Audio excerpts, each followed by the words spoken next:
Spectrum விவகாரத்தில் மோதல். சுஷ்மா சுவராஜ் முரளி மனோகர் ஜோஷியை பதவி நீக்கம் செய்ய தயாரா?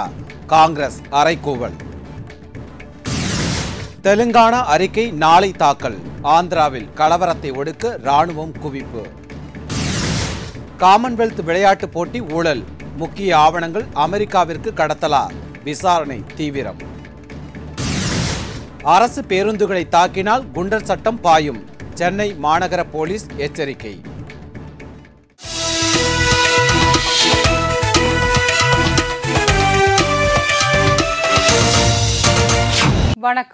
வணக்கம். விரிவான செய்திகள். ஸ்பெக்ட்ரம் ஊழல் குறித்து நாடாளுமன்ற பொது கணக்கு குழு விசாரணை நடத்துவதா அல்லது நாடாளுமன்ற கூட்டுக்குழு விசாரணை நடத்துவதா என்பதில் பாஜகவில் ஏற்பட்டுள்ள மோதல் காங்கிரஸை மகிழ்ச்சி அடைய செய்திருக்கிறது.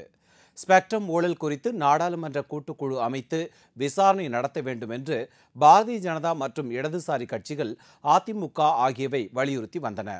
இந்த நிலையில் நாடாளுமன்ற பொது கணக்கு குழு முன் ஆஜராகி ஸ்பெக்ட்ரம் லைசன்ஸ் பிரச்சினை குறித்து விளக்கம் அளிக்க தயாராக இருப்பதாக பிரதமர் மன்மோகன் சிங் தெரிவித்தார். இந்த அறிவிப்புக்கு பாஜக தலைவர்கள் எதிர்ப்பு தெரிவித்தார்கள். பொது கணக்கு குழு வெறும் கணக்கு வழக்குகளை மட்டுமே பார்க்கக்கூடியது என்றும் நாடாளுமன்ற கூட்டுக்குழு விசாரணை நடந்தால் அது ஊழல்களை பற்றி விசாரிக்கும் என்று சுஷ்மா சுவராஜ் கூறியுள்ளார். இதற்கு பொது கணக்கு குழு தலைவரும் பாஜக மூத்த தலைவருமான முரளி மனோகர் ஜோஷி எதிர்ப்பு தெரிவித்துள்ளார். பொது கணக்கு குழு வெறும் கணக்கு வழக்குகளை மட்டுமல்ல, ஊழல்கள் குறித்தும் விசாரணை நடத்த அதிகாரம் படைத்தது என்று ஜோஷி கூறியிருக்கிறார். பாஜகவினரின் இந்த மோதல் காங்கிரசிற்கு மகிழ்ச்சியை ஏற்படுத்தி இருக்கிறது. பொது கணக்கு குழு தலைவராக இருந்தவர் பாஜகவை சேர்ந்த ஜஸ்வந்த் சிங். அவர் கட்சியில் இருந்து நீக்கப்பட்டதால் அவருக்கு பதிலாக முரளி மனோகர் ஜோஷி பொது கணக்கு குழு தலைவராக பாஜகவினரால் நியமிக்கப்பட்டார். இந்த நிலையில் கட்சி தெரிவித்த கருத்தை ஜோஷி மீறி இருந்தால் அவரை தலைவர் பதவியில் இருந்து நீக்க வேண்டும் என்று காங்கிரஸ் வலியுறுத்தியுள்ளது.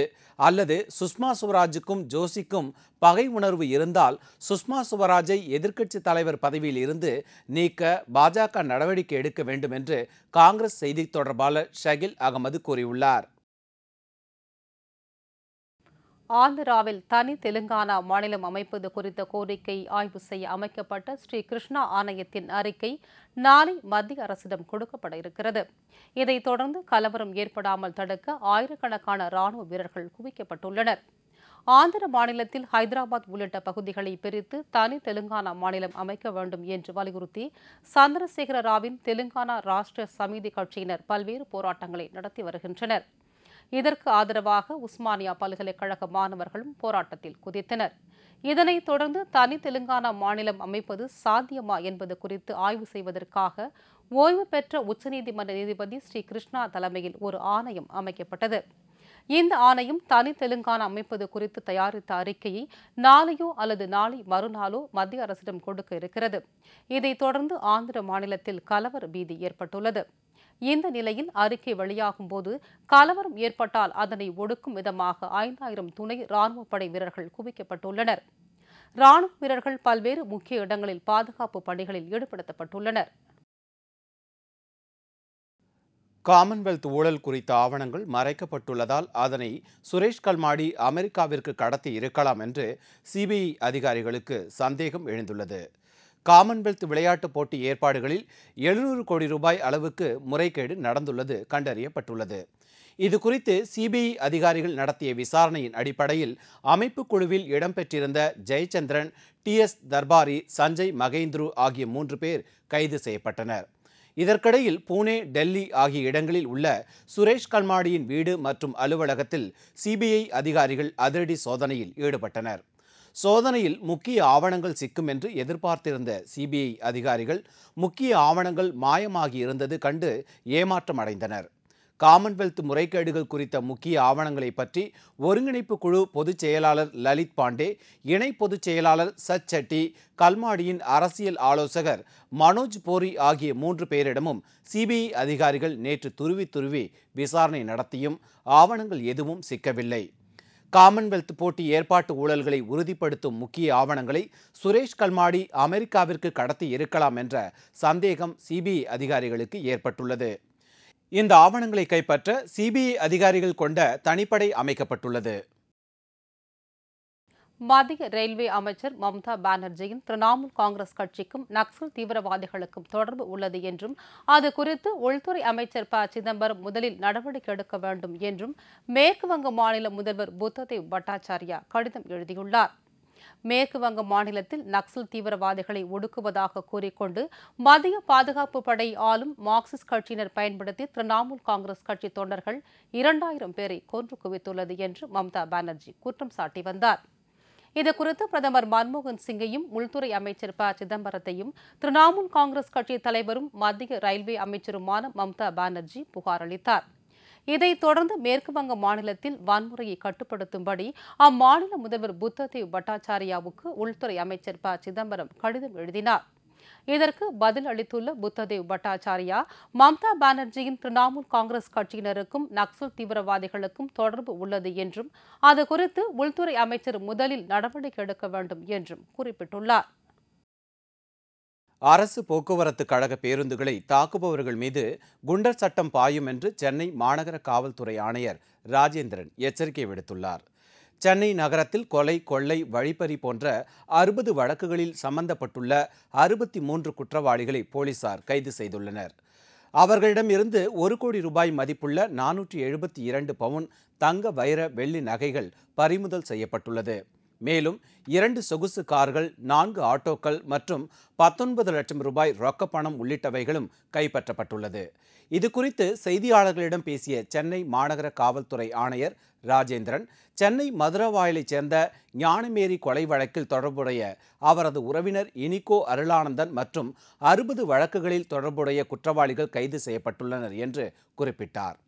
புத்தாண்டு தினத்தையொட்டி தமிழகத்திற்கு தீவிரவாத அச்சுறுத்தல் ஏதும் இல்லை என்றும் இதுபோன்ற அச்சுறுத்தல்கள் கேரளா, கர்நாடகாவுக்கு தான் வந்துள்ளது என்று ராஜேந்திரன் குறிப்பிட்டார்.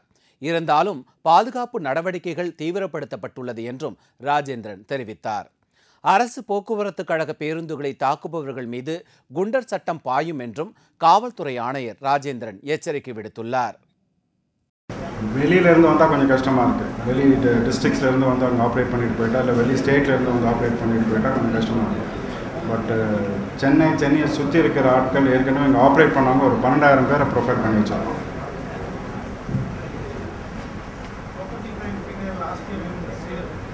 On the 3rd, I'll be meeting you. I'll give you everything. In comparison, in fact, I'll give you a write-up also. Maybe 6-7 page write-up, not only crime, traffic, CCV, everything I'll do. வரும் 5ஆம் தேதிக்கு பிறகு தனது மகனை தந்தை விஜயகுமாரிடம் அனுப்பாமல் தன்னுடன் அனுப்ப வேண்டும் என்று நடிகை வனிதா விஜயகுமார் சென்னை மாநகர காவல்துறை இணை ஆணையரிடம் புகார் மனு கொடுத்துள்ளார். நடிகர் விஜயகுமாருக்கும் அவரது மகள் வனிதா விஜயகுமாருக்கும் கடந்த சில மாதங்களாக குடும்ப தகராறு ஏற்பட்டு அது கோடம்பாக்கம் வட்டாரத்தையே பரபரப்பாக்கியுள்ளது. தனது மகள் வனிதா கணவருடன் சேர்ந்து தன்னை தாக்கிவிட்டார் என்று நடிகர் விஜயகுமார் புகார் கூறினார். தனது தந்தையும் சகோதரர் அருண் விஜயும் தன்னை கொல்ல முயன்றனர் என்று நடிகை வனிதா புகார் கூறினார். இதுகுறித்த வழக்கு நீதிமன்றத்திற்கு சென்றபோது தற்காலிகமாக வரும் 5ஆம் தேதி வரை வனிதாவின் முதல் கணவர் ஆகாஷுடன் மகன் ஹரி இருக்க வேண்டும் என்று உத்தரவு பிறப்பிக்கப்பட்டது. இந்த நிலையில் சென்னை மாநகர காவல்துறை இணை ஆணையர் சக்திவேலை சந்தித்த வனிதா புகார் மனு ஒன்றை கொடுத்துள்ளார். அதில் நீதிமன்ற உத்தரவை தான் மதிப்பதாகவும், ஆனால் தனது மகனின் படிப்பு காரணமாக வரும் 5ஆம் தேதிக்கு பிறகும் தனது மகனை தன்னுடன் அனுப்பி வைக்க வேண்டும் என்றும் கேட்டுக் கொண்டுள்ளார். தந்தை விஜயகுமாருடன் தனது மகன் ஹரியை அனுப்பக்கூடாது என்றும் அந்த மனுவில் வனிதா குறிப்பிட்டுள்ளார். சட்டப்படி நியாயப்படி நடக்கலை. 2 வாரம் விட்டுட்டு 2 வாரம் கழித்து ஒரு பொய்யான கம்ப்ளைண்ட் எங்கள் அப்பா கொடுத்தாரு. அது அவங்களுக்கும் தெரியும். பட் சில காரணங்களால், சில ப்ரெஷர்ஸால் அவங்களுக்கு ஏகப்பட்ட ஃபோன் கால்ஸ் வந்தது. கண்ணால் நான் பார்த்தேன். என் கணவர் ஜெயிலுக்கு போகிற வழியில் எத்தனை பேர் ஃபோன் பண்ணாங்க இன்ஸ்பெக்டருக்கு, யாரெல்லாம் ஃபோன் பண்ணாங்கன்றது என் கணவருக்கு தெரியும். இந்தியா, பாகிஸ்தான் இடையே தாராளமான தகவல் தொடர்பு இருக்க வேண்டும் என்று மத்திய நிதியமைச்சர் பிரணாப் முகர்ஜி கூறியிருக்கிறார். விசா வழங்குவதில் உள்ள சில கட்டுப்பாடுகள் நீக்கப்பட்டுள்ள போதிலும் இன்னும் சில முட்டுக்கட்டைகள் உள்ளன என்று தெரிவித்த பிரணாப் முகர்ஜி அவற்றை சீர்படுத்திவிட முடியும் என்று நம்பிக்கை தெரிவித்தார். புதுடெல்லியில் நடந்த தெற்காசிய தகவல் அமைப்பு ஆண்டு விழாவில் அவர் பேசினார். இரு தரப்புக்கும் இடையே தாராளமான தகவல் தொடர்பு இருப்பதன் மூலம் விசா கட்டுப்பாடும் ஓரளவு நீங்கும் என்றும் பிரணாப் முகர்ஜி கூறினார். that there should be free flow and we should encourage free flow of information. Naturally, when I am suggesting that there should be free flow of information, sometimes the visa restrictions which are applicable even to the journalists could be eased. I think we took some decisions about the relaxations of visa in the 14th SAARC summit, and thereafter some progress has been made in 15th and 16th, but still there are some hindrances which can be addressed. இதே நிகழ்ச்சியில் பேசிய பாஜக தலைவரும் முன்னாள் வெளியுறவுத்துறை அமைச்சருமான Yashwant Sinha India Pakistan இடையே பேச்சுவார்த்தை மூலம் நட்புறவை வளர்க்க முடியும் என்றும் தெரிவித்தார். இத்துடன் செய்திகள் நிறைவடைந்தன. மீண்டும் செய்திகள் இரவு 10 மணிக்கு. உங்கள் பிரச்சனைகளுக்கு உடனடி தீர்வு காண 30134600 என்ற கேப்டன் டிவியின் தொலைபேசி எண்ணை தொடர்பு கொள்ளுங்கள். வணக்கம். வணக்கம்.